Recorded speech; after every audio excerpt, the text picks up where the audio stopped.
Hola, ¿qué tal? Buenas tardes a todos quienes siguen nuestra transmisión. Muchas gracias por estar el día de hoy con nosotros, un martes más, como todas las sesiones. Esta no puede ser la excepción.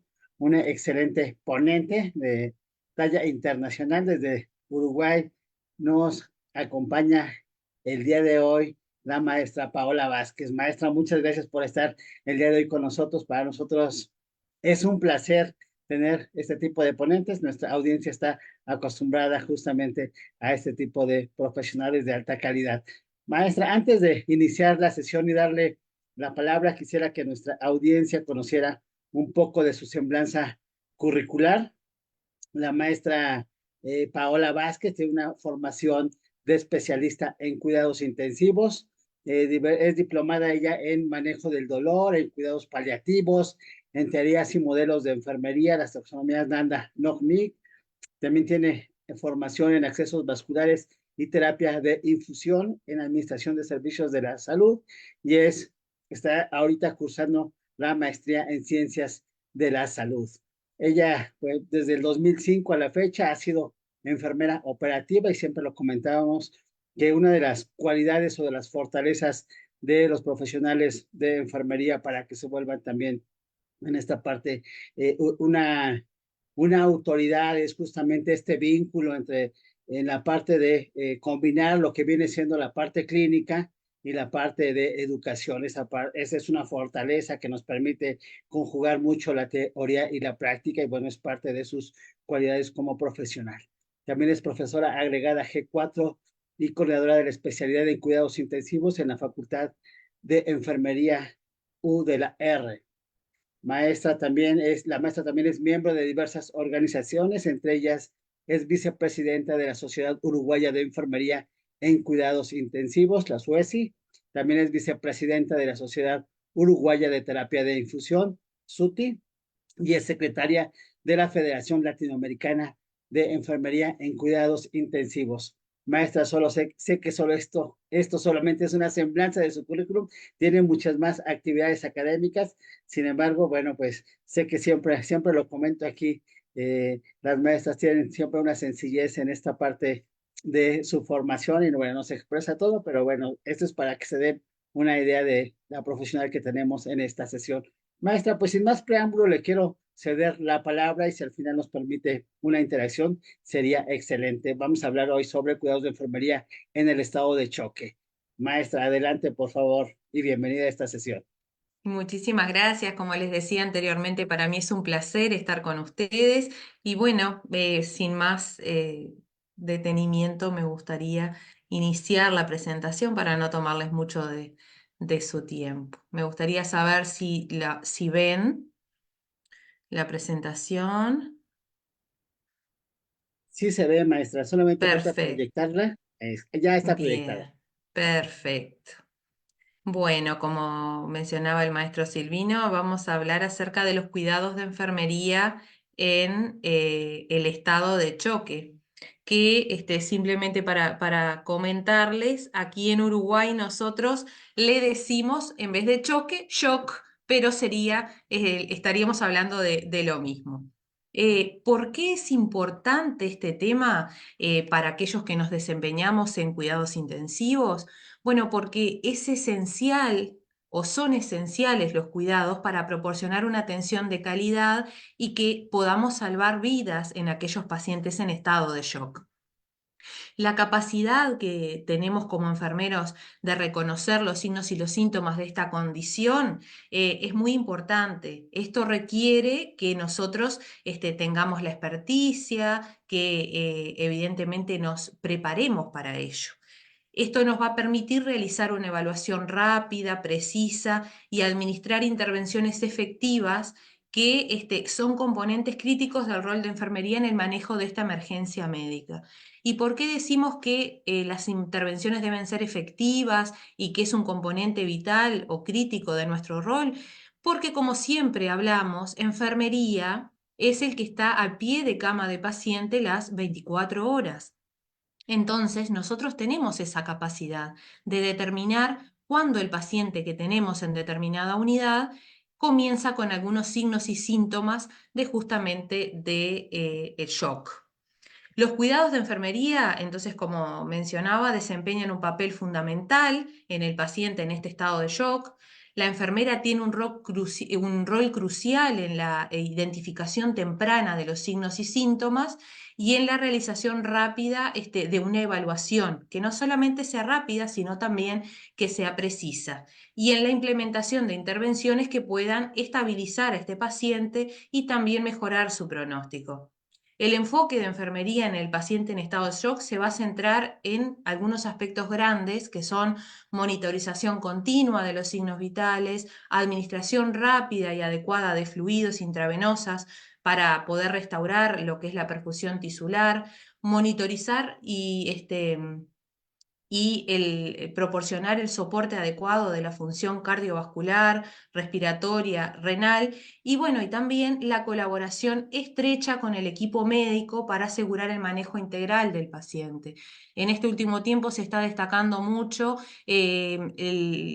el vínculo que nosotros tengamos con el equipo interdisciplinario, que todos trabajemos en conjunto por el bien común de este paciente que es el objeto de nuestro cuidado. Entonces, bueno, hacia ahí debemos apuntar, así como también hacia lo que es la atención individualizada. Si bien es cierto, la patología es una, no todos los pacientes responden de la misma manera. Y bueno, y hacia esto deberíamos enfocarnos. Entonces, para iniciar, es recomendable, lo vamos a hacer, definir lo que es el estado de choque o de shock, como le decimos nosotros. Es un estado de reducción profunda y generalizada de la perfusión tisular efectiva que provoca injuria tisular inicialmente reversible, pero que de prolongarse conduce a daño celular definitivo y podemos acotar a la muerte de estos pacientes. El shock tiene tres fases evolutivas, que son la compensatoria, la progresiva y la irreversible. En cada una de las primeras, en la compensatoria y en la progresiva, podemos intervenir de manera eficaz y de esta manera prevenir en gran manera la última etapa, aunque no siempre esto sea posible. Y acá les voy a mostrar unas tablas que justamente lo que mencionan es cuáles son las manifestaciones clínicas en las diferentes etapas evolutivas del shock. Vieron que tenemos, como decíamos, la etapa compensatoria, la progresiva y la irreversible, y bueno, y tenemos algunos elementos o algunas variables que van a ir modificándose a lo largo del tiempo, como lo son la presión arterial, lo que es el sistema respiratorio, la frecuencia cardíaca, la piel, la diuresis, el estado mental y el equilibrio ácido-base, que en la etapa compensatoria van a pasar de normales a alteradas levemente, pero a medida que vamos avanzando, estas situaciones se van a complicar y en la etapa irreversible vamos a tener ya un paciente que va a necesitar soporte mecánico o farmacológico, intubación orotraqueal, la frecuencia cardíaca va a ser errática o este paciente ya va a estar en asístole, la piel va a estar ictérica, el paciente va a estar en anuria, inconsciente y con una acidosis profunda. Y bueno, esto es una definición general de lo que es el shock, pero dentro de los estados de shock o de choque tenemos varias diferenciaciones. Por ejemplo, vamos a encontrar el shock hipovolémico, el distributivo, que dentro del distributivo tenemos el séptico, el neurogénico y el anafiláctico, el obstructivo y el cardiogénico. Lo que vamos a hacer en estos minutos es hablar un poquito de cada uno, definirlos, mencionar cuál es el tratamiento y también cuáles son las intervenciones de enfermería para cada uno de estos estados de choque. Así que iniciando por el hipovolémico, podemos decir como definición que es una alteración aguda en la circulación que lleva a un desequilibrio entre la oferta y la demanda de oxígeno en los tejidos, que lo que hace es provocar una disminución severa del volumen sanguíneo. Se clasifica en dos grandes categorías, en pérdida de líquido y en hemorragia. Acá tienen otra tabla donde habla justamente de la pérdida de líquido, cómo se puede dar en el shock hipovolémico no hemorrágico, que puede ser por diarrea, vómitos, puede ser por pérdida de fluidos o electrolitos farmacológicos, por disfunción renal, por sudoración excesiva o deprivación de agua. Pero también lo tenemos por pérdida de plasma, como puede ser sepsis, quemaduras, síndrome nefrótico, peritonitis, cirrosis o pancreatitis. Y en el caso de aquellos factores endocrinos, puede ser por una diabetes mellitus, una diabetes insípida, insuficiencia adrenal o hipotiroidismo. Cuando hablamos de shock hemorrágico, bueno, acá hay otras variantes, como puede ser un trauma, un paciente politraumatizado que tiene un sangrado masivo por lesión visceral, por una ruptura esplénica, hepática, por un sangrado intracraneano o por lesiones de los grandes vasos. Ya en aquel paciente con sangrado gastrointestinal, este sangrado se puede dar a nivel del esófago, del estómago, por varices esofágicas, por una úlcera duodenal, por una hemorragia misentérica o por los divertículos de Meckel. Y en las obstétricas podemos tener un shock hipovolémico hemorrágico en aquel paciente con una placenta creta, percreta o increta, por atonía uterina, por un embarazo ectópico roto, por laceraciones del canal de parto, desprendimiento prematuro de placenta o por placenta previa. Entonces vieron que a grandes rasgos el shock hipovolémico se caracteriza por dos situaciones, que puede ser hemorrágica o no hemorrágica. Que esto también es importante que se determine desde el inicio. ¿Y cuáles son las manifestaciones clínicas? Bueno, este paciente nuestro va a presentar una oliguria, obnubilación, estupor y coma, palidez, diaforesis, llenado capilar lento, va a estar hipotérmico, va a tener un aumento del lactato y una disminución del exceso de base, así que es importante que tengamos este contacto directo enfermería con lo que es la gasometría arterial de este paciente. También va a presentar una acidosis metabólica y la presión arterial sistólica será menor a 90 y la media menor a 60. ¿Qué es lo que tenemos que tener en cuenta en los pacientes cursando un estado de choque hipovolémico? Que cuando la pérdida del volumen supera el 30 o 40%, este paciente va a quedar hipotenso, oligúrico y posteriormente anúrico. Y para que haya colapso y evidencia clínica de hipoperfusión, debe haber una hipovolemia superior al 40%. Y el shock grado 4 es igual a la sumatoria del 1 más el 2 más el 3. Los tipos de shock, justamente de acuerdo a la hemorragia, clase 1, 2 y 3, bueno, acá están detallados que tienen mucho que ver o guardan relación directa con la pérdida de sangre, con el porcentaje perdido, con la frecuencia cardíaca, la presión arterial, la función renal, la diuresis y el aporte de los líquidos. O sea que para que digamos que un paciente está en un shock hipovolémico clase 4, significa que se le sumó a la clase 1 la 2 y la 3. ¿Cuáles son las intervenciones de enfermería? Que creo que si bien es cierto que la revisión fisiopatológica además es importante, mucho más importante para nosotros debería ser las intervenciones que hacemos. Bueno, ¿cuáles son en este caso? Bueno, nosotros debemos mantener una correcta posición de este paciente con la cabecera mayor a 30 grados, debemos controlar la temperatura porque como dijimos, estos pacientes rápidamente llegan a la hipotermia. Valorar y tratar el dolor, esto es muy importante porque de esa manera lo vamos a tener calmados y tranquilos a este paciente. Un paciente dolorido y cursando esta patología seguramente va a ser un paciente que va a estar incómodo, inquieto, con un disconfort mayor. Monitorización hemodinámica, bueno, es importante que nosotros para estos pacientes tengamos monitores multiparamétricos que estén conectados al paciente, donde podamos observar la frecuencia cardíaca, la presión arterial. Y bueno, y si bien es cierto que la presión venosa central no es un indicador por sí solo de hipovolemia, en estos casos es necesario tomar los valores de lo que es la presión venosa central porque se van a contrastar con los pares gasométricos y en base a los resultados seguramente se le va a dar el aporte que este paciente necesita. La monitorización respiratoria también es importante, la frecuencia respiratoria, la saturación de oxígeno y la mecánica respiratoria. la monitorización de los fluidos, la diuresis, el control de diuresis horaria y el balance hídrico estricto. En estos casos es importante que no solamente se haga un balance hídrico cada 24 horas, sino que lo recomendable es que se realice un balance hídrico parcial cada 6 horas y que después se realice el acumulativo.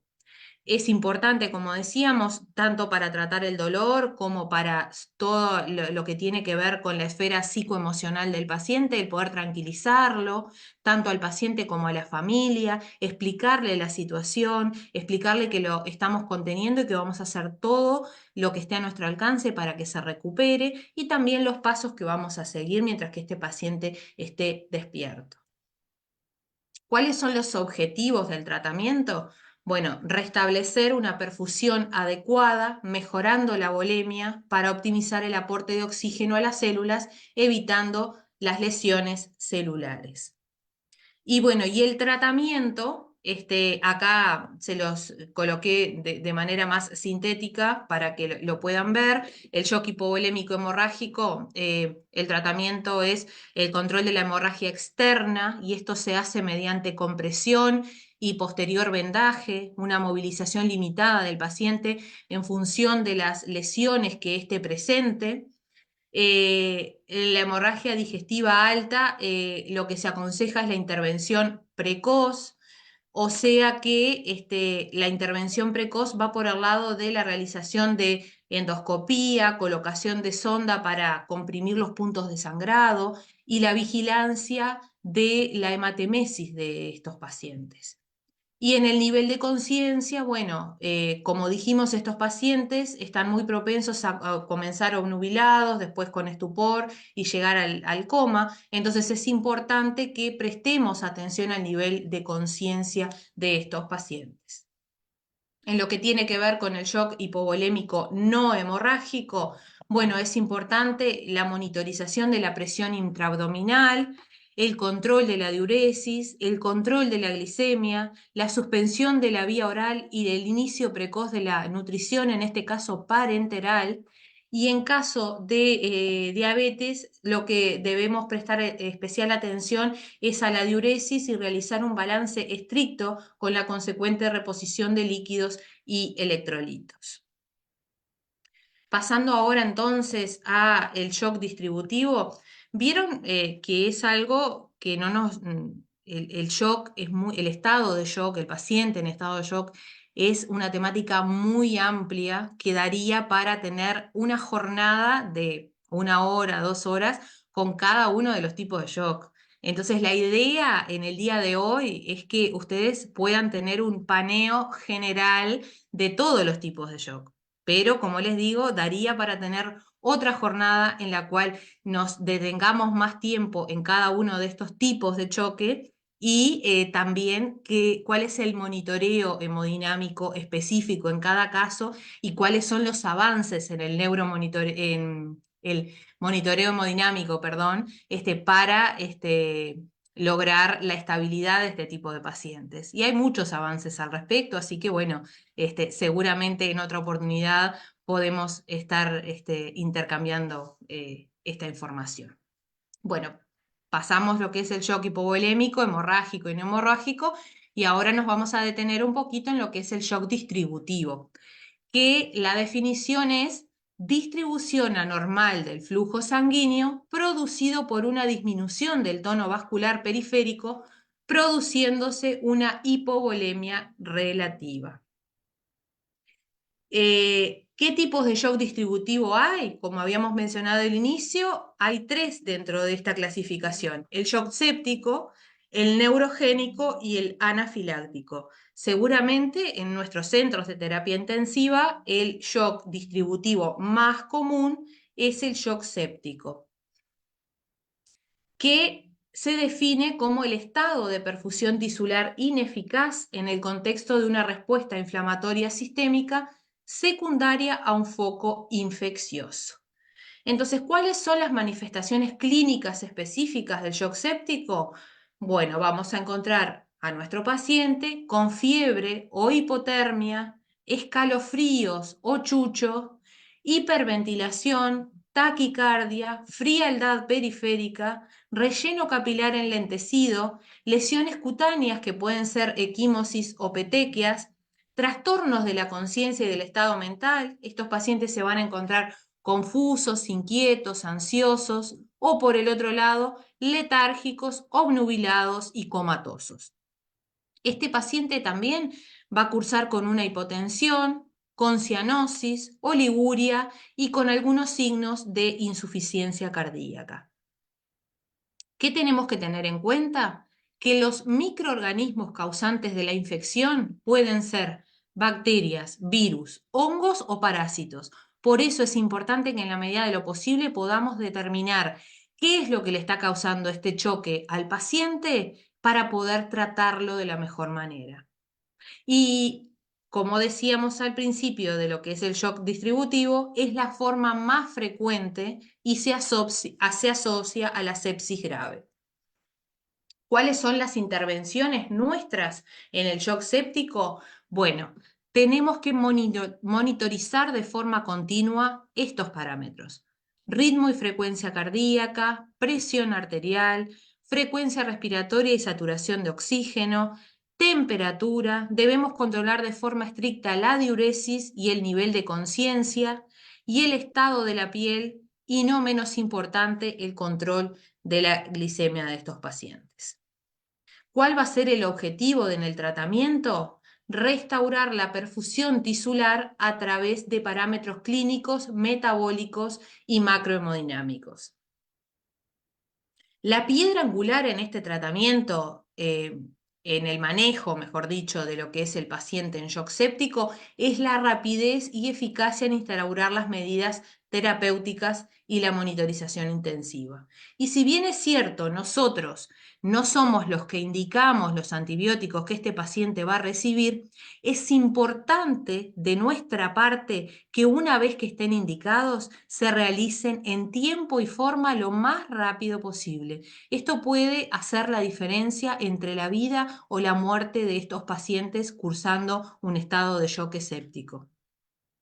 Entonces, es importante el antibiótico adecuado, como decíamos, que no lo indicamos nosotros, pero sí el cumplimiento de la indicación debe ser precoz. La reposición con fluidos, la administración de fármacos vasopresores o inotrópicos y controlar el foco infeccioso. En las primeras horas, en las primeras 6 horas del tratamiento y de que este paciente esté cursando con un shock séptico, lo importante es que esté con una oxigenación óptima, que la presión arterial esté en los valores normales o casi normales, con apoyo, como decíamos, de vasopresores e inotrópicos, que la diuresis pueda retomar su ritmo lo más normal que se pueda, que también este paciente tenga una temperatura adecuada, que no esté hipertérmico, pero que tampoco esté hipotérmico, y para esto hay medidas específicas en uno o en el otro caso.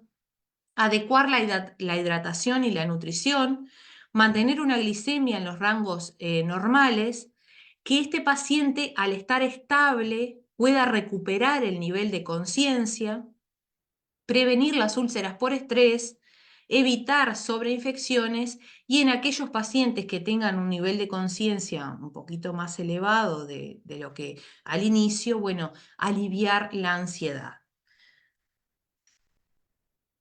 Es necesario en estos pacientes que se le pueda canalizar una vía arterial para que tenga una presión arterial continua y que de esa misma vía ya se le pueda extraer las muestras de sangre necesarias para los controles analíticos.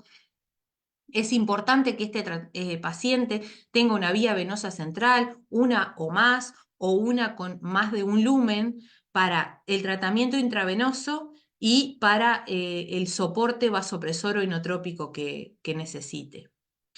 Este paciente también va a requerir volumen para restablecer su volemia y aumentar los valores de presión arterial.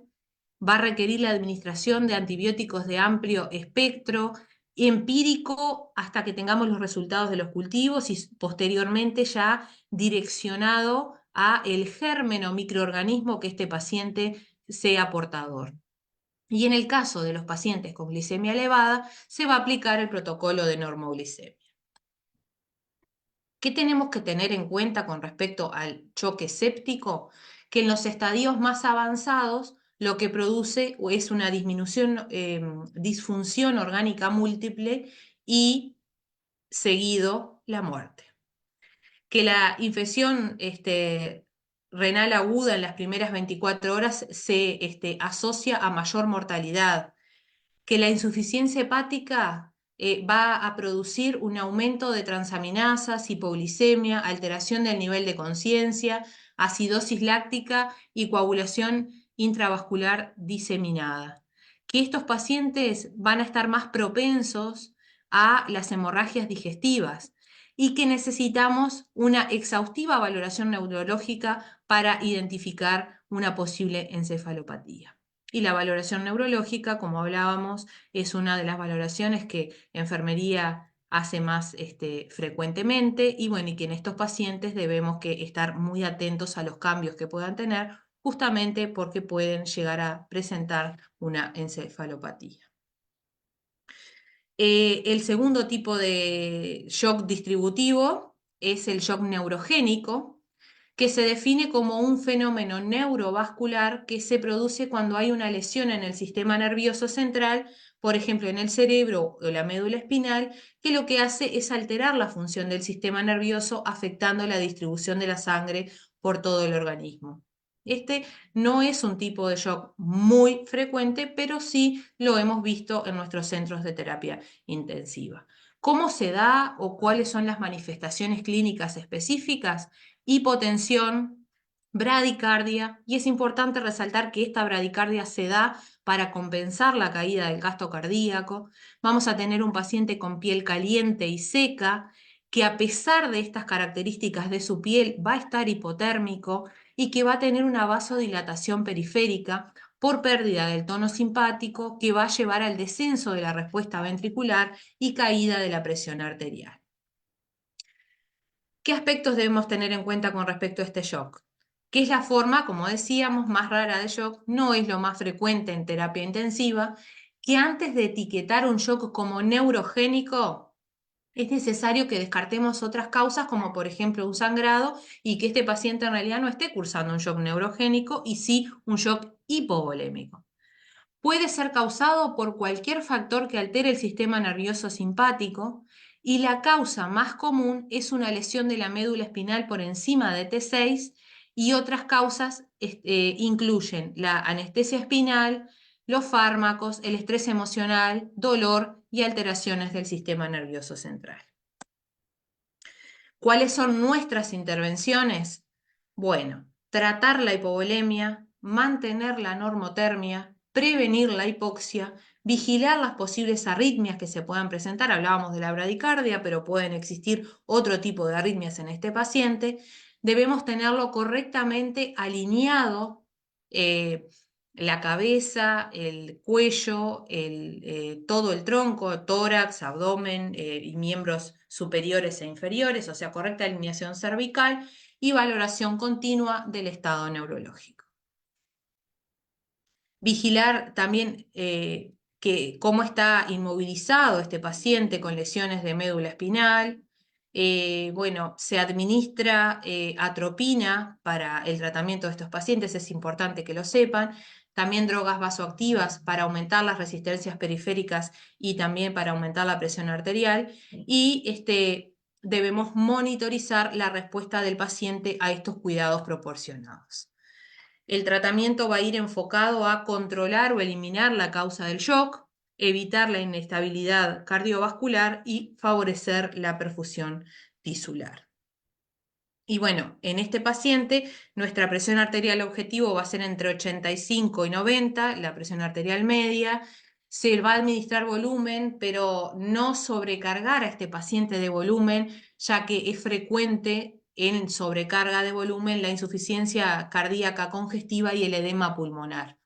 Se deben administrar vasopresores, que en primera línea está la noradrenalina, y en realidad la dopamina se usa aún, pero no con la misma frecuencia que se usaba anteriormente, porque se asocia a más eventos adversos y a una mayor mortalidad. Entonces, sí se usa, pero no es de elección en primera línea, siempre se prefiere la noradrenalina.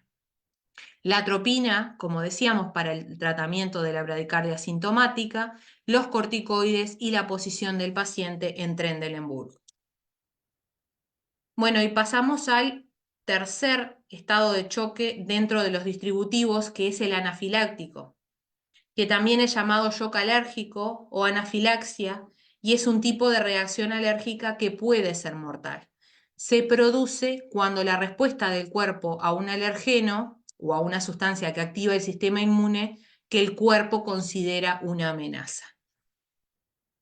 ¿Cuáles son las manifestaciones clínicas de este shock? Edema facial, a nivel respiratorio, el edema facial, el edema labial, la disfonía, tos, dificultad respiratoria, broncoespasmo y bueno, y estridor laringio también. En las cardiovasculares, taquicardia, hipotensión, arritmias, signos de hipoperfusión periférica y síncope. En las gastrointestinales, las manifestaciones clínicas específicas son náuseas, vómitos, cólicos abdominales, diarrea y disfagia. Y en las mucocutáneas, vamos a observar que este paciente va a presentar una erupción cutánea, eritema, urticaria, angioedema, prurito o enrojecimiento. A nivel de lo que es el sistema nervioso central o el estado neurológico, vamos a tener un paciente ansioso, inquieto, agitado, desorientado, con disminución del nivel de conciencia y que posiblemente también presente en algún momento convulsiones. ¿Qué tenemos que tener en cuenta en este tipo de shock? Que es la forma más grave en la que puede manifestarse una reacción alérgica y que puede poner en peligro la vida del paciente si no se actúa de manera rápida. Las alergias evidentemente que no son iguales para todo el mundo, cada persona puede presentar alergias a determinadas sustancias o no presentar ninguna, por eso es importante, como hablábamos al principio, de lo que es la atención individualizada. Como no todos respondemos de la misma manera, seguramente el tratamiento no va a ser para todos el mismo. ¿Cuáles son las intervenciones de enfermería en este shock? Bueno, debemos controlar la frecuencia cardíaca, la presión arterial, la frecuencia respiratoria y la saturación de oxígeno, mantener la vía aérea permeable, que muchas veces esto es lo más dificultoso porque los pacientes con shock anafiláctico muchas veces lo que presentan es edema de glotis. Mantener la cabecera elevada, aspirar secreciones, administrar oxígeno al 100%, y en caso de que se vea que esto no es lo ideal para este paciente, se va a proceder a intubación orotraqueal o a realizar una traqueostomía de urgencia. Debemos canalizar de forma inicial 2 accesos vasculares periféricos cortos o un acceso vascular central para la infusión de líquidos. Una vía arterial, porque como decíamos es necesario que este paciente tenga monitorización continua de la presión arterial, valorar el nivel de conciencia y, bueno, limitar, que esto es muy importante también, la exposición al alergeno. ¿Cuáles van a ser los objetivos del tratamiento? Bueno, restaurar el tono vasomotor y restituir el volumen. Y esto es algo esencial en la prevención del desarrollo de un colapso vascular. Y para esto es entre el tratamiento que se estipula, es muy importante la administración precoz de la adrenalina, administrar líquidos intravenosos para lograr una presión arterial sistólica mayor a 100, oxigenoterapia, inhalaciones de beta 2 o adrenalina dependiendo de la gravedad, y en el caso de broncoespasmo o si se observa cianosis. En el caso de edema de laringe, lo que debemos hacer es mantener esa vía aérea permeable, administrar adrenalina, corticoides, antihistamínicos y en último caso, como decíamos, se practicará una traqueostomía de urgencia. Otro tratamiento de elección es el glucagón en caso de tratamientos con beta bloqueantes y no respuesta a la adrenalina.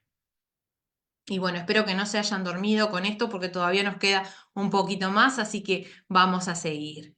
Si tienen alguna duda, con gusto la podemos evacuar, no sé si ahora o más adelante, eso como ustedes vean, yo no tengo ningún problema en evacuar las dudas que se vayan planteando. Y bueno, para continuar, vamos a hablar un poquito de lo que es el shock obstructivo, que es la principal característica de este tipo de shock, es la obstaculización del llenado cardíaco en forma adecuada, ya sea por impedimento del llenado diastólico o por un impedimento de la evacuación sistólica, y se manifiesta por una disminución del gasto cardíaco. ¿Cuáles son las situaciones desencadenantes en estos pacientes? Bueno, el neumotórax a tensión, el taponamiento cardíaco, la embolia pulmonar masiva, pericarditis constrictiva, hipertensión pulmonar primaria y coartación de aorta. Las manifestaciones clínicas van a ser frialdad y cianosis cutánea de las extremidades, palidez y falta de recirculación, colapso de las venas subcutáneas por vasoconstricción adrenérgica, taquicardia, trastornos del nivel de conciencia, oliguria e hipotensión. ¿Y qué tenemos que tener en cuenta? Que bueno, que es el tipo de shock menos frecuente, que el tratamiento definitivo es la corrección de la alteración primaria que lo ha causado, que puede ser un drenaje, una evacuación pericárdica o permeabilización del vaso obstruido. Créanme que en terapia intensiva no es de los shocks más frecuentes, pero sí se da específicamente en un tipo de pacientes que nosotros lo trabajamos mucho, en el posoperatorio de cirugía cardíaca. Entonces, bueno, con estos pacientes siempre tratamos de estar alerta a este tipo de cambios porque sabemos que puede ser una de las complicaciones inmediatas post cirugía. ¿Cuáles son las intervenciones de enfermería en el shock obstructivo?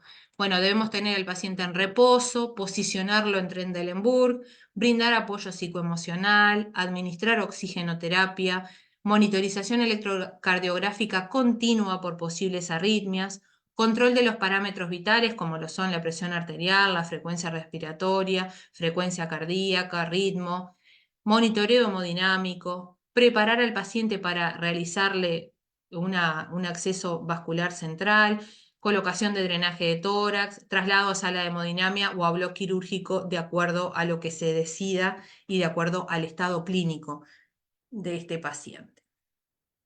¿Cuáles van a ser los objetivos? Restablecer el aporte de oxígeno, identificar la causa y solucionarla si es posible, porque no siempre se puede solucionar. El tratamiento, preservar la perfusión periférica mediante el aporte de volumen y fármacos vasoactivos para mantener una adecuada presión arterial, eliminar la obstrucción vascular procediendo a fibrinólisis o embolectomía en el caso de que este paciente presente un tromboembolismo pulmonar. En caso de taponamiento cardíaco, se debe dar aporte de volumen y realizar una pericardiocentesis tras el diagnóstico ecocardiográfico. Y cuando el paciente presenta un neumotórax a tensión, que obviamente va a producir una alteración o una inestabilidad a nivel hemodinámico, se necesitará colocarle un drenaje de tórax. La oxigenoterapia será alta concentración en el caso de aquellos pacientes que no toleren o que desaturen o que veamos que tienen trabajo respiratorio e hipoxemia. Se procederá a realizar una intubación orotraqueal, colocar, como decíamos, un acceso vascular central, administrar fluidoterapia y fármacos inotrópicos en caso de inestabilidad hemodinámica. Y el shock cardiogénico. Bueno, cuando hablamos de shock cardiogénico nos referimos a que se presenta cuando por alguna razón se altera la capacidad de contracción del corazón, el bombeo de la sangre se va a ver afectado y el suministro de oxígeno y los nutrientes a los tejidos será inapropiado. Entonces se va a dar de esta manera una hipoperfusión tisular que va a provocar daño celular. Habitualmente este tipo de shock aparece después de un infarto extenso como consecuencia de la destrucción de gran cantidad de tejido del ventrículo izquierdo, y la incapacidad del corazón para bombear la sangre es lo que va a provocar la disminución del gasto cardíaco y posteriormente edema pulmonar. Las situaciones desencadenantes, como muestra esta tabla, pueden ser dos, coronarios o no coronarios. Y dentro del coronario, el infarto agudo de miocardio. Va a haber disfunción, o vamos a encontrar disfunción del ventrículo izquierdo por oclusión de alguna de las coronarias, disfunción del ventrículo derecho, defectos mecánicos, como pueden ser ruptura de la estructura mecánica, septum, pared libre o alguna alteración vascular, o en aquellos pacientes con politraumatismo grave. Y en los no coronarios encontramos miocardiopatías, valvulopatías, taponamiento cardíaco y arritmias.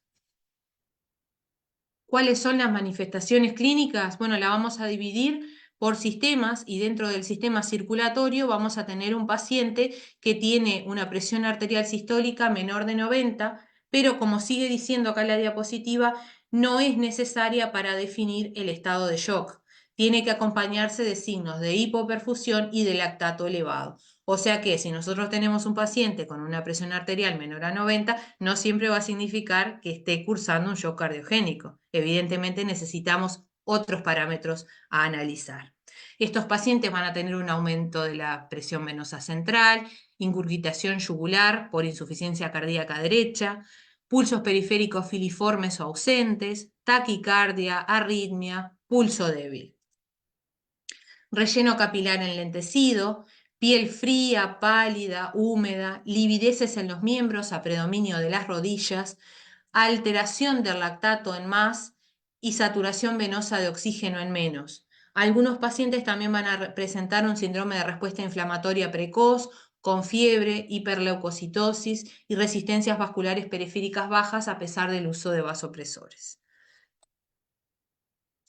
En lo que tiene que ver con el sistema nervioso central, este paciente lo vamos a encontrar confuso, inquieto, agitado, con malestar general o nubilado y con un dolor torácico que podrá ser opresivo, desgarrador, que se irradie a miembro superior izquierdo a nivel de la espalda.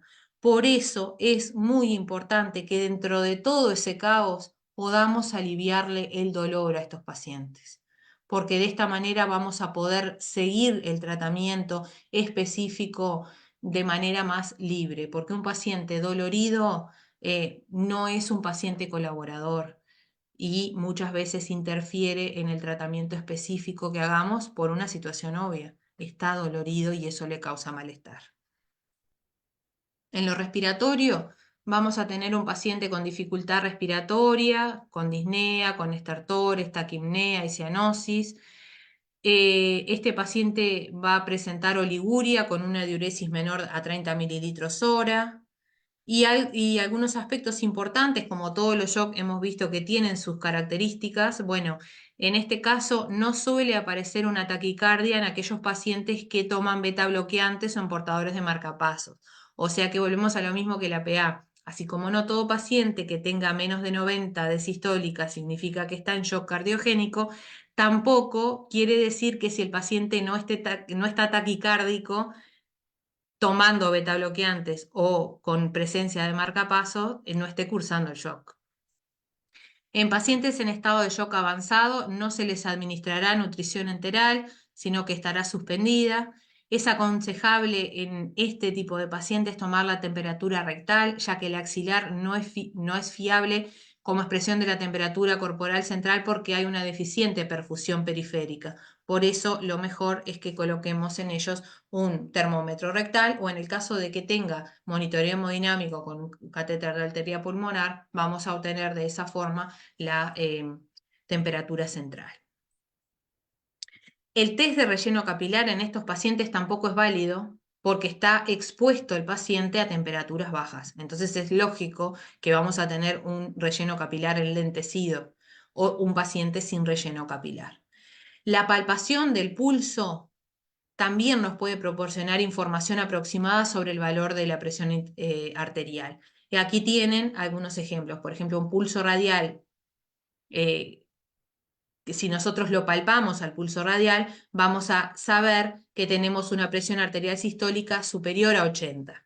Si palpamos pulso femoral, esta presión arterial sistólica va a oscilar entre 70 y 80, y si palpamos pulso carotidio, la presión arterial sistólica es de 60 aproximadamente. ¿Cuáles son nuestras intervenciones de enfermería en el paciente que esté cursando shock cardiogénico?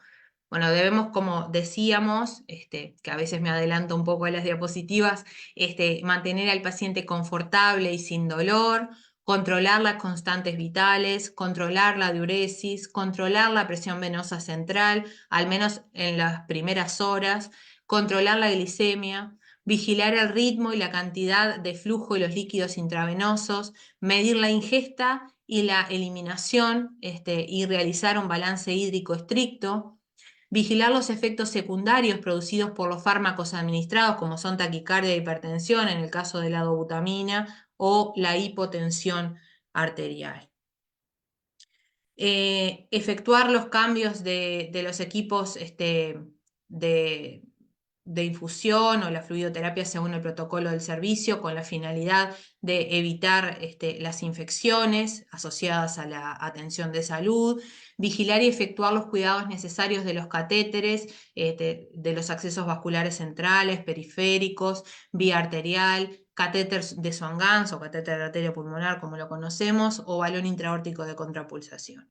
Y si el paciente presenta intubación orotraqueal y asistencia respiratoria mecánica, lo que debemos observar es su funcionamiento, si el paciente realmente está adaptado y si su respiración o su ventilación es sincrónica con el respirador, y adaptar y realizar los cuidados propios de lo que es un paciente ventilado.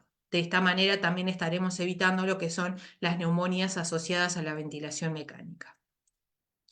El tratamiento de estos pacientes es limitar el daño del miocárdico y mejorar la función cardíaca. Y esto se hace administrando oxígeno suplementario, canalizando un acceso vascular central, con un estricto control de diuresis y balance hídrico, monitorizando, como decíamos, la presión arterial, frecuencia cardíaca, ritmo, oximetría de pulso, presión venosa central.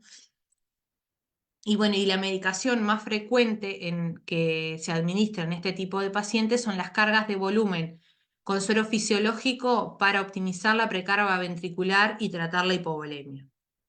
Inotrópicos como la dobutamina para mejorar la contractilidad cardíaca, el volumen sistólico y como consecuencia el gasto cardíaco.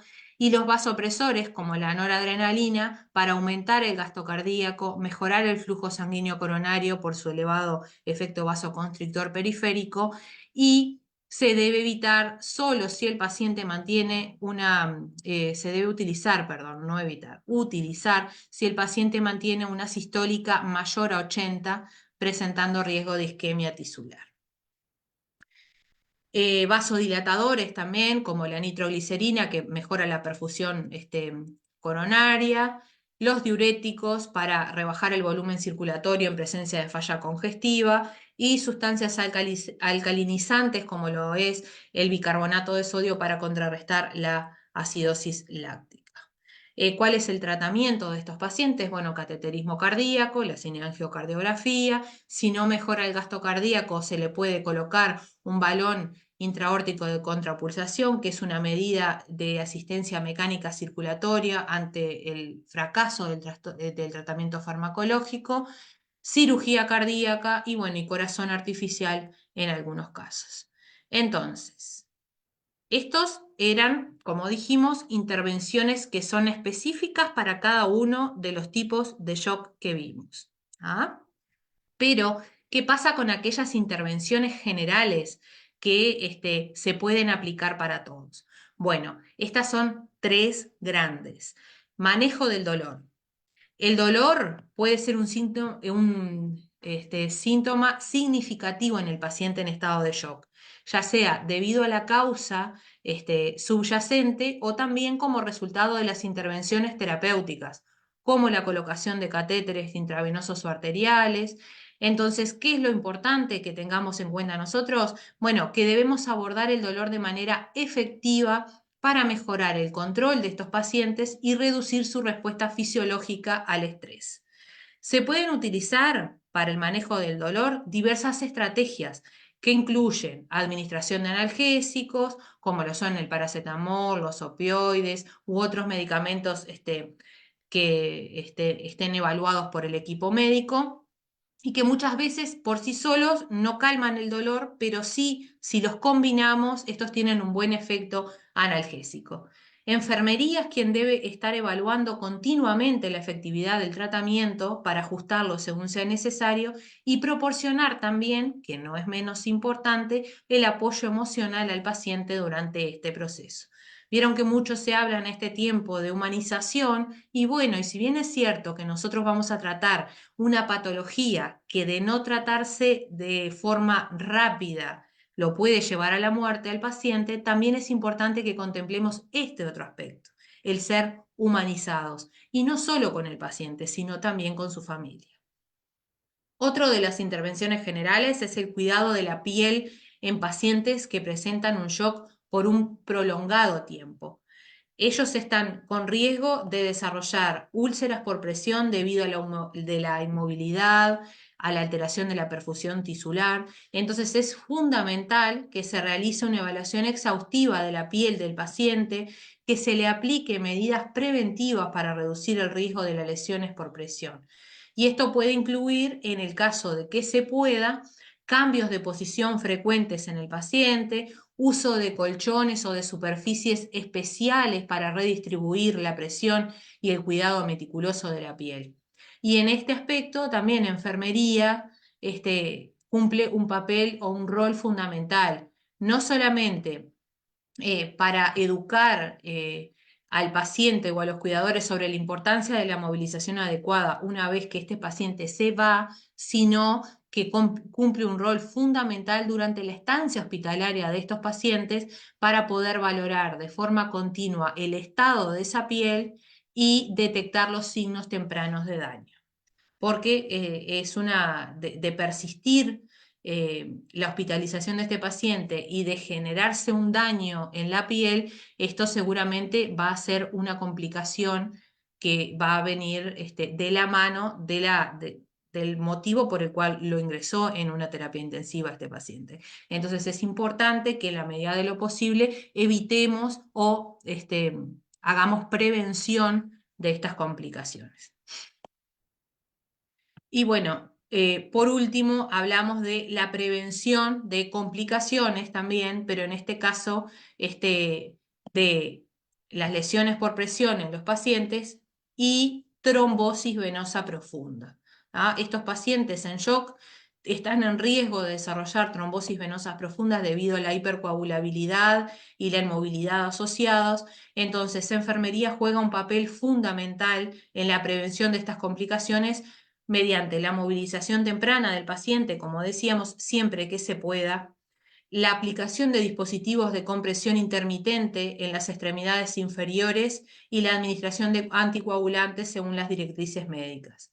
Se debe realizar en este caso una monitorización regular de los signos de trombosis venosa profunda, que involucran lo que es el edema, el dolor, el enrojecimiento en las extremidades inferiores, y se deben tomar medidas preventivas adicionales como factor, en los pacientes con factores de riesgos adicionales, como lo es la obesidad o aquellos pacientes que ya tienen un historial de trombosis venosa profunda. Entonces, el implementar efectivamente estas tres intervenciones que son generales por parte del equipo de enfermería, seguramente va a mejorar significativamente los resultados y la comodidad del paciente en estado de shock. Además de, como decíamos, reducir el riesgo de complicaciones a corto y a largo plazo. Entonces, para finalizar, ¿qué podemos concluir? Que el rol del cuidado de enfermería en el paciente en estado de shock es esencial para proporcionar una atención integral y de alta calidad. Si nosotros como enfermeras nos dedicamos, tenemos conocimiento y habilidades, bueno, esto todo es fundamental para el éxito en el manejo de esta emergencia clínica. Entonces, por eso es que queríamos enfocarlo hacia el lado de, si bien es cierto, es una patología que tiene mucho de fisiopatología y es necesario que lo sepamos, sí entendemos que los cuidados de enfermería en este estado de choque de los pacientes son muy, muy importantes para que este paciente pueda tener una buena evolución. Acá les dejo parte de la bibliografía utilizada para esta presentación que ustedes pueden consultar. Y les agradezco muchísimo su participación. Hay 90 personas conectadas, así que bueno, un éxito. Desde la Sociedad Uruguaya de Enfermería en Cuidados Intensivos, desde mi país, Uruguay, y desde la Federación Latinoamericana en Cuidados Intensivos, estoy sumamente agradecida por la oportunidad y por poder haber compartido esta instancia con ustedes. Así que muchísimas gracias y estoy atenta a cualquier duda que vaya surgiendo. Maestra, muchas gracias. Una excelente presentación. Por aquí estamos recibiendo felicitaciones tanto en Zoom como en Facebook y en WhatsApp. Entonces, ya por ahí nos están solicitando, ya posteriormente la contactaremos para realizar algo en cuanto a hablar de los diferentes estados de shock, pero de manera más profunda. Pero bueno, dejamos ese tema, ya nos coordinaremos y esperamos tener la oportunidad. Maestra, voy al margen de las preguntas que nos empiecen a poner aquí en el chat. Hablabas tú mucho de toda esta parte del cuidado de enfermería y justamente por aquí nos hacen una pregunta bastante interesante y tú lo vives en estas áreas y dices, ¿hasta dónde llega el liderazgo de enfermería para el manejo del shock en ausencia del médico o ante residentes con poca experiencia, cosas que suceden justamente a veces a los inicios de la especialidad en las áreas críticas o en los turnos nocturnos donde hay en ocasiones menos personal? ¿Qué nos pudieras comentar, maestra? Y bueno, enfermería de por sí, en los sectores, por lo menos donde yo me desempeño, tienen un liderazgo importante. Pero eso va de la mano con qué? Con la experiencia que pueda tener ese líder. Y en mi caso particular, por trabajar en un hospital universitario, no se da siempre de que los colegas sean con la experticia suficiente como para poder enfrentar determinadas situaciones y poder proceder ante la ausencia del médico. Entonces, bueno, contamos sí con un grupo que evidentemente tiene esa capacidad y con otros que, bueno, que los más veteranos, vamos a decir así, en el servicio, tratamos de ir orientando para que tengan la misma capacidad de liderazgo, pero esto se da con años de experiencia y con estudio también. Entonces es importante que nuestro equipo se esté constantemente formando. Por ejemplo, ahora en la actualidad nosotros estamos realizando un curso de todos los cuidados pre, intra y posoperatorio de cirugía cardíaca, porque nuestro CTI es polivalente y tiene todas las patologías, justamente enfocado a eso, a que los más jóvenes puedan adquirir esa experticia para tratar a estos pacientes que son complejos y que a veces resolver determinadas situaciones precozmente pueden resultar en la vida o la muerte de estos pacientes. Nosotros también tenemos la ventaja de que contamos con intensivistas las 24 horas y no solamente residentes, sino que también intensivistas que ya están formados. Entonces, no tenemos mayores dificultades, pero sí entendemos que en otros servicios existe. Y creo que lo más importante de todo es la capacitación para poder llegar a tomar esas decisiones que a veces son vitales para el paciente. Muchas gracias, maestra. Claro, el liderazgo se va construyendo como lo comenta y siempre la experiencia es algo que va fortaleciendo a la profesión y sin duda la hay mucho. Sin embargo, también hay que ser conscientes en esta parte de la formación, como lo comenta, y bueno, pues todos vamos en esta parte, eh, a veces no con esa pericia, ¿verdad? Y bueno, hay que ser tolerantes en ese sentido, pero creo que enfermería va retomando mucho liderazgo y creo que de las áreas donde más liderazgo tiene justamente es en las áreas críticas también por el perfil y bueno, no quiero andar, pero ahí hay un perfil también específico.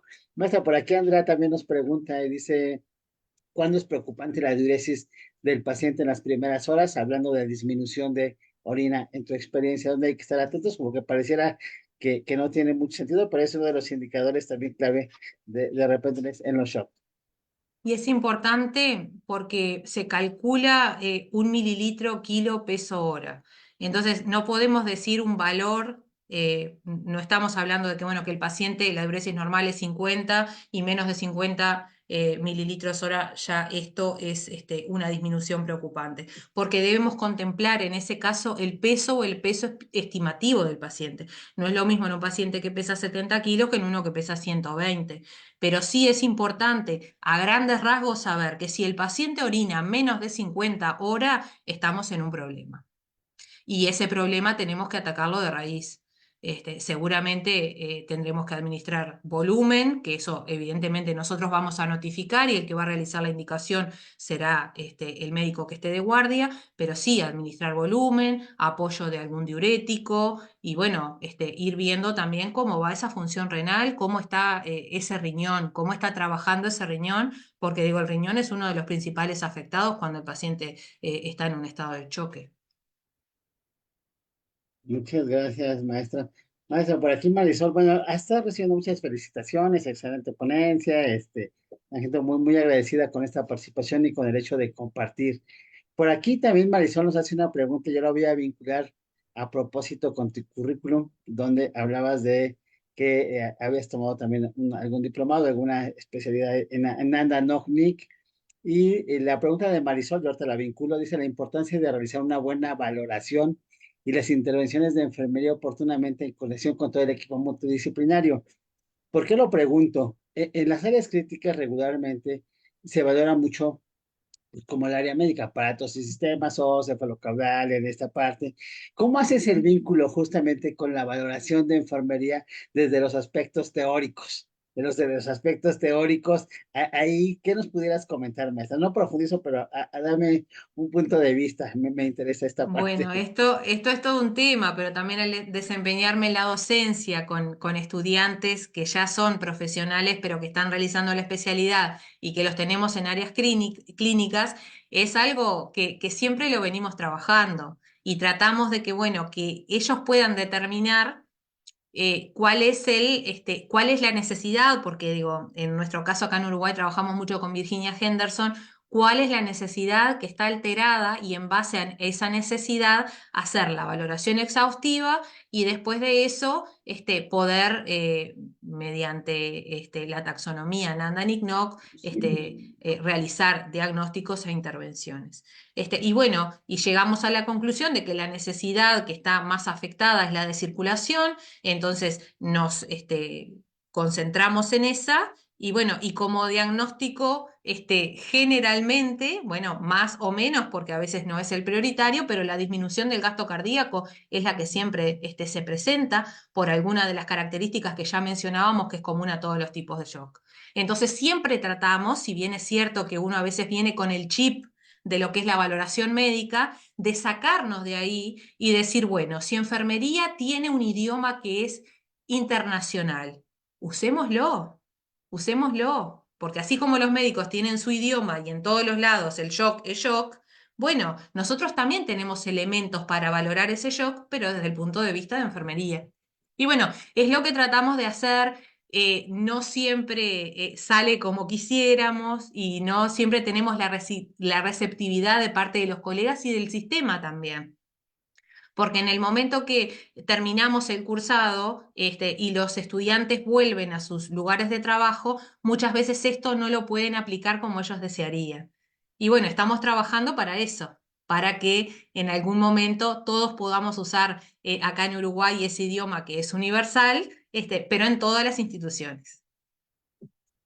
Claro, todo un reto, maestra, por eso sonrío, me gusta, porque bueno, aquí en México vivimos cosas muy, muy similares y entiendo que en el mundo, ¿no? Prácticamente, yo siempre digo, fuimos formados por médicos hace años, quedó toda una escuela de la tradición médica, es una forma de valoración, digo, ha habido cambios en los últimos tiempos, sin embargo, bueno, pues estamos en el proceso y bueno, no hay que bajar la guardia tal cual como lo comentan, no es sencillo, pero bueno, entiendo que es toda una construcción que se hace desde la docencia y que desde el área clínica hay que mantener. No, no vamos a profundizar, entiendo esta parte, pero lo vincula bastante bien justamente con la valoración de Virginia, ¿no? Y que se hacen bastantes vínculos en las partes de las necesidades. Maestra, continuando con las preguntas, por aquí nos dice Andrea, eh, gracias por la respuesta. Ahora, ¿qué podría comentar de la dieta? ¿Cuándo es necesario el inicio de la misma? No sé si tengas algún comentario respecto a la alimentación. Bueno, la alimentación, digo, si estamos hablando de un paciente que se complejizó y que está con asistencia respiratoria mecánica, en el momento inicial donde está cursando la etapa aguda del estado de choque, este paciente, como decíamos, se le suspende, si ya tenía nutrición enteral, se lo suspendemos. Y durante el tiempo en el cual el paciente esté con goteos de vasopresores e inotrópicos, con un goteo elevado, la nutrición se va a suspender. Una vez que los vasopresores o los inotrópicos empiecen a disminuir, ahí sí estamos en condiciones de iniciar, porque también hablamos de que la nutrición precoz es de vital importancia para la recuperación de los pacientes. Entonces, una vez que bajamos la dosis de los inotrópicos y los vasopresores, sí se inicia, pero iniciamos la nutrición de manera trófica, que se le llama, que es una nutrición a un goteo continuo que no supera los 25 mililitros hora, que puede ir de 10 a 25 dependiendo del paciente, pero no más de ese goteo.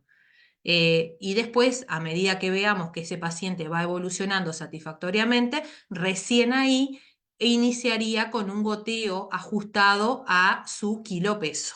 Pero al principio sería solamente algo como de mantenimiento, pero siempre y cuando no tenga el paciente vasopresores o inotrópicos a altas dosis. Muchas gracias, maestra. Sigue recibiendo felicitaciones en esta parte. Es mucha información, tú lo comentabas, da para mucho y lo comentaste, ya por ahí programaremos algo, nuevamente lo comento. Por aquí hay un comentario de Rita Acuña que se me hace interesante y a ver si después nos coordinamos, maestra Rita, aquí, porque yo siempre lo he dicho en los términos que ella lo pone, dice, sumando a la pregunta de lo del proceso, comento que si es posible valoraciones rápidas en situaciones de urgencia en la recepción del paciente, hacerlo, ella dice, con patrones funcionales, si se puede, yo coincido también, he analizado, lo he trabajado, entonces es interesante porque justamente hay que romper esta parte del concepto de la parte biologicista únicamente desde nuestras propias formas de valoración, que es donde creo que va a haber un mayor posicionamiento del profesional de enfermería, pero bueno, a ver si se pone en contacto con nosotros y por ahí programamos alguna sesión al Sí, respecto. claro que sí. Algo muy interesante que se da porque evidentemente valorar por Virginia Henderson con sus 14 necesidades y querer no perdernos ningún detalle, a veces puede ser algo extenso que no acompaña con la situación clínica del paciente. Entonces, a veces tenemos que hacer algo rápido. Y bueno, y para esto nosotros también utilizamos lo que son los mapas conceptuales. Entonces, en un mapa conceptual, lo que se puede hacer de manera rápida es justamente lo que mencionaba la colega, hacer una valoración de toda la situación y determinar a dónde tenemos que ir y qué es lo que tenemos que hacer de forma precoz. Que eso es algo más escueto de lo que es la valoración más extensa de Virginia, pero por supuesto que se puede hacer. Y lo que apuntamos es eso, que enfermería tiene las herramientas, tiene los elementos y tenemos que empezar a aplicarlos para que nos conozcan desde este lado. Nosotros también tenemos formación y debemos hacer que esa formación valga. Claro, muchas gracias, maestra. Por aquí nos hace un comentario la doctora Angélica Morales. Ese tema me parece que es dirigida a enfermería terapia intensiva o intermedia. El estado de shock debe recaer del grupo de especialistas y enfermería es de apoyo. No lo sé, no lo sé, doctora. Fíjese que lo comento muy rápido y ahorita que nos ahonde la maestra Paola igual. Yo estoy en medicina, ay, se me fue el término, en las áreas de hospitalización, vamos, en medicina interna, medicina interna. Entonces, justo el fin de semana nos decía, es probable que hay que monitorear al paciente porque nos puede caer en shock, ¿no? O cuando administramos algún medicamento, las quimioterapias. Entonces, No, yo creo que no necesariamente es en la terapia intensiva, no necesariamente, he hablado de muchos signos, mucha sintomatología que es valorable en medicina interna, inclusive en la admisión, no, no creo que sea necesariamente, los sangrados a veces empiezan en medicina interna, no hay enfermeras especialistas y estar atento a esos signos, síntomas, nos permite hacer una valoración justamente oportuna para posteriormente hacer los traslados a medicina crítica. No sé qué nos pueda comentar al respecto. Sí, por supuesto. Mi deformación profesional hace que me incline siempre a lo que es la terapia intensiva, pero como ustedes bien habrán podido apreciar, hay manifestaciones clínicas que se dan en un paciente que está en un segundo nivel, en un piso de internación. La coloración de la piel y de las mucosas, la obnubilación en estos pacientes que venían bien y que se empiezan a deteriorar, bueno, la hipotermia o la hipertermia, bueno, son todos aspectos que los podemos manejar perfectamente en medicina interna y que una vez que se detecte podamos avisar de manera oportuna para que se lo valore y evidentemente de seguir esa situación, ese paciente va a terminar en una terapia intensiva. Pero el primer contacto que nosotros tengamos de este paciente seguramente se da en una terapia, en un centro de hospitalización o en una sala de medicina interna, perfectamente. Por supuesto que siempre terminamos en lo que es terapia intensiva con este tipo de pacientes. No quisiéramos, pero bueno, dado su complejidad, pocos son los que nos llegan a esa última instancia. Pero sí, sí, perfectamente podemos tenerlo en un piso médico y desde ahí detectar esas alteraciones.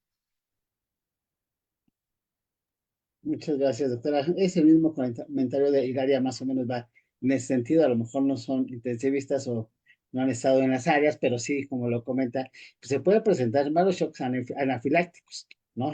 Inclusive el medicamento hasta Vinculado a la medicación, claro, a la sí, por medicación supuesto. y bueno, saber qué hacer, ¿no? Habló de puntos clave, ver la glotis, el oxígeno, en esta parte de estar, estado de conciencia, todas esas cuestiones son interesantes en la valoración de enfermería, ¿no? Entonces, bueno, no necesariamente creo también que estar en terapia intensiva, pero lo comenta por ahí también Hilaria y dice, esta información, aunque esté en terapia, me sirve, claro que sí, y sin duda, bueno, pues son parte de las primeras valoraciones previo ya a una intervención, a un cuidado más de alta especialidad.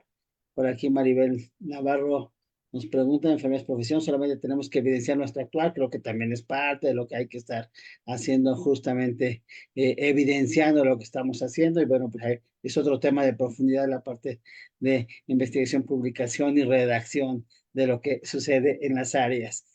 Por aquí nos dice Judith Casimiro, la maestra en los servicios de urgencia, es donde inicia muchas veces también desde ahí, desde la llegada de urgencia, la valoración. Yasmín Villarreal, muchas felicidades, excelente ponencia, muchas gracias por compartir. Juan Sandoval, si podemos detectar la urgencia por estado de shock en cualquier área del hospital, por eso está bien capacitarnos justamente en eso. Estamos, maestra, creo que son parte de las preguntas que han estado haciendo en Facebook. Ha recibido únicamente felicitaciones, no tenemos ninguna pregunta. Al margen de que alguien escriba algo más, quiero, maestra, leerle una, una constancia en agradecimiento a esta participación que hemos tenido con usted. A ver si logra verla, espero que ya la esté viendo. Se la voy a leer. Dice el Centro Internacional de Formación Científica y Profesional, la Asociación Mexicana de Educación y Enfermería, el Colegio Mexicano de Producción y Difusión Científica en Salud y la Asociación Mexicana de Enfermería de Práctica Avanzada otorgan la presente constancia, maestra Paola Vázquez, por su participación como ponente en la acción académica titulada Cuidados de enfermedad en el estado de shock, en el estado que se realizó de manera virtual con transmisión a nivel internacional en vivo por Facebook, con sede en la Ciudad de México el día 14 de mayo de 2024. Maestra, te agradecemos mucho esta participación y nos puedes hacer un último comentario, una última conclusión antes de cerrar esta transmisión. Por supuesto que sí, como les decía, un placer estar compartiendo e intercambiando información con ustedes desde acá de Uruguay y a todos los que están participando, que como decíamos fueron 90 participantes por acá y que se han mantenido casi todos hasta el final de este webinar, felicitarlos. porque la formación para enfermería es muy, muy importante. Y ahora que tenemos esta facilidad, que nos podemos conectar desde diferentes países y poder intercambiar las experiencias, creo que eso lo hace más enriquecedor todavía. Prepandemia esto no se daba, entonces teníamos que estar de manera presencial y si no, no teníamos estas oportunidades. Pero ahora que se están dando, tenemos que aprovecharlas, porque como les digo, es de vital importancia que nos formemos y que nos actualicemos. De esta manera, como mencionaba una de las colegas en el chat, nosotros vamos a mostrar en la profesión nuestra y cuán en alto tenemos a nuestra profesión. Y nos van a reconocer por eso, por el conocimiento que nosotros tengamos y cómo podamos actuar en nuestros servicios. No importa que no sea un servicio de terapia intensiva, donde estemos, tenemos que hacer la diferencia. Así que muchísimas gracias por la invitación y por haber permanecido todo este tiempo de manera respetuosa y atenta en este intercambio. Maestra, muchas, muchas gracias. También quiero extender la felicitación por aquí que nos hace el recordatorio, la maestra Margarita Morán. Acaba de pasar el Día de las Madres. Muchas, muchas felicidades. Justo Muchas acaba de pasar gracias. el Día de la El Día de la Internacional de la Enfermera, Enfermera. por También supuesto. reciban muchas, muchas felicidades. Y justamente viene el Día del Maestro y de la, bueno, de la maestra y el maestro. Entonces, llenas de felicitaciones, maestra. También recibe un abrazo a toda nuestra audiencia.